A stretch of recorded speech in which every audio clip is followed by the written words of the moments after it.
there are chemicals like uterine fibroids. So who is most susceptible to developing these fibroids? And are there any specific risk factors we should know about?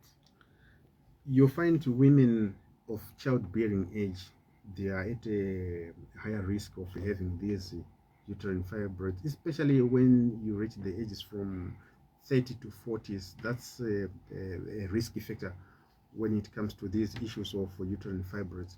You also find that sometimes it's hereditary, meaning it runs in the family. So if you have a family history of uterine fibroids, you are likely to have uterine fibroids, as well as our weight, especially if you are overweight, if you are obese. It's actually a risky factor, because you find these issues of fibroids is to do with the hormonal imbalances. Sometimes it's because of insulin resistance, then this will result in hormonal imbalances. So if you fail to manage your weight, if you become obese, it's actually a risk factor. So those who are obese, they are at a risk, as well as the stress, mental stress. You find chronic stress alters so many things in the body. In fact, stress interferes with the whole body, or with almost every system in the body. When your body is under stress, especially chronic stress, then it will start to release certain hormones like cortisol, and you find such hormones will then interfere with female hormones. Then as a result, you are likely to have issues to do with the uterine fibroids. So having stress, it's actually a risky factor, as well as things in the environment. We are surrounded by so many things in the environment, not just the air that we breathe in. It's polluted. Even what we drink, the water that we drink, even the containers that we use, especially the recycled plastic containers, they have like bisphenol A, which can actually interfere with the endocrine system, resulting in these issues of hormonal imbalances. In fact, latest research is now saying, on average, you ingest the amount of plastic equivalent to that of a bank card or credit card per week. So just imagine per year, if you ingest something like a bank card per week. So all these chemicals will then interfere with your endocrine system, a system that is responsible for regulation of hormones in your body. So, Doc, sorry to interject a bit, but I was just wondering, how then can we take that plastic out of our system per week? Because I mean, honestly, if one is going to ingest something like that per week, definitely there's need to find a way of doing away with that kind of plastic, at least so that it doesn't get to affect someone.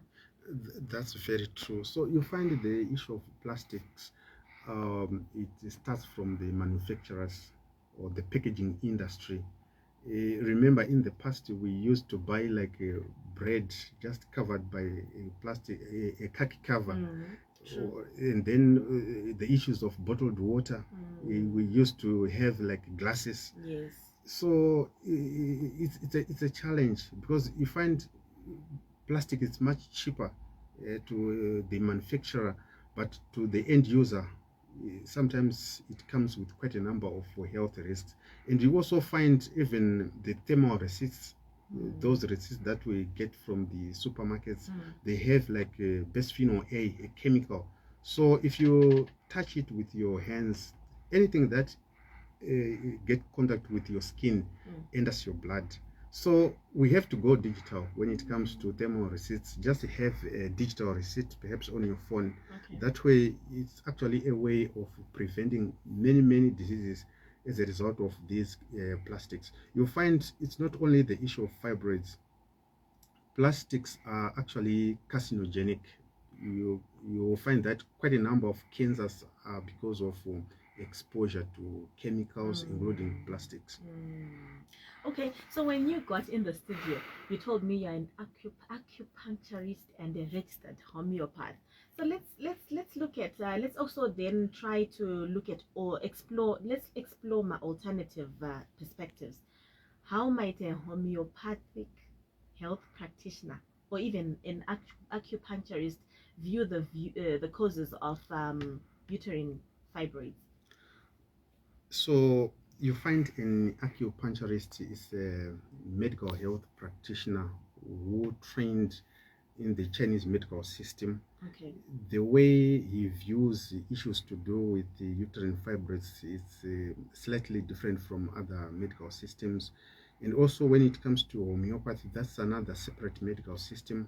The way we view causes and treatment of diseases is not the same with other medical systems. So both acupuncture and homeopathy, we call them holistic medical systems, meaning we are not just looking at the physical being or the physical person, but we look at you as a whole person, meaning we consider the emotional aspects, the mental, the psychological, and the physical.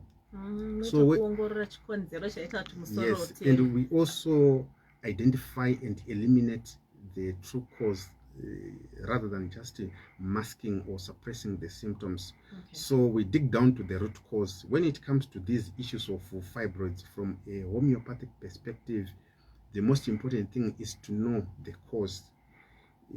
Is it because of your lifestyle? Is it because of what you eat? Or is it because of the environment? Then once we come to the cause, we eliminate the cause. That's the view from a homeopathic perspective when it comes to these issues of uterine fibroids. And then when it comes to the acupuncturist point of view, you find many of these diseases is because of imbalances in terms of your body energies.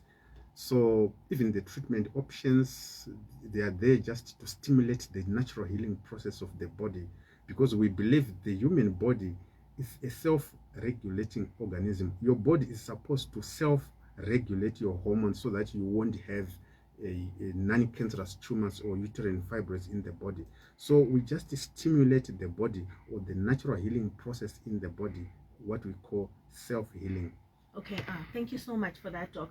We're going to come back and discuss more about this, and I'm going to read some of the messages that are coming through here. My questions are redirected to you, Doc. So after this, we're going to be discussing how my fibroids are diagnosed and more. So this is the sounds of Talkie Vibes. Ndivurei maziso, ndione tumbovurwa kamaziso na Doc Panaka.